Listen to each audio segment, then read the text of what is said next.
DP block erabikenga ekibiina ekirwanisa Honorable Kyagulanyi. Omuntu yenna agamba nti DP block erwanisa Robert Kyagulanyi yeetaaga kukeberwa mutwe.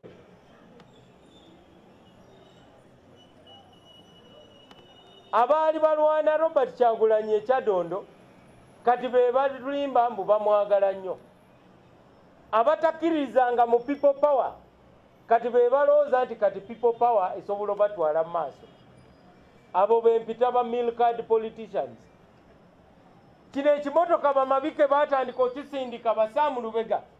Omanyi waliwo abatayagala kusindika emmotoka naye weeyaka be basooka okugibuukira.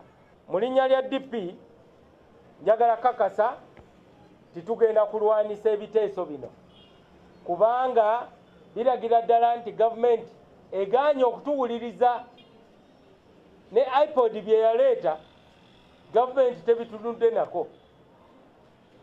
Ne iPod bye yaleeta wansi wa Citizens Compact on Free and Fair Elections gavumenti ebisambye wala.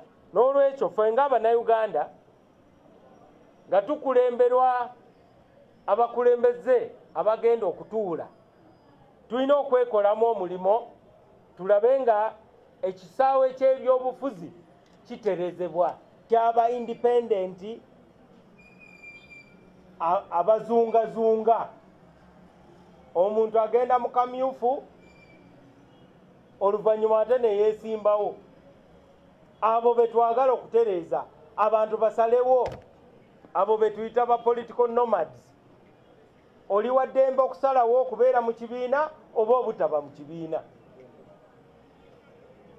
Ekyo twakiteesaako naye nga tekigamba nti ku level y'obwa president owa independent ekibiina tekiyinza kumuwagira.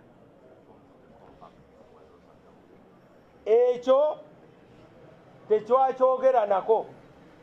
Ate ekyo kiba kitukosa kubanga ffe aba DP ffe tutambula ne Honorable Kyagulanyi ali independent ayagala okwesimba ku bwa president era tuteesa naye. Biki bye tugenda okukola?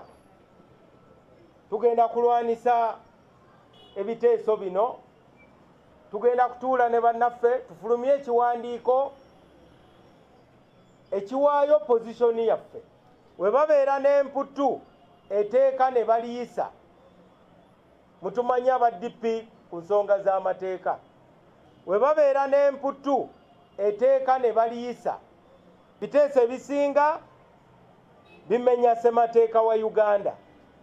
Ensonga tujja zitwala mu Constitutional Court.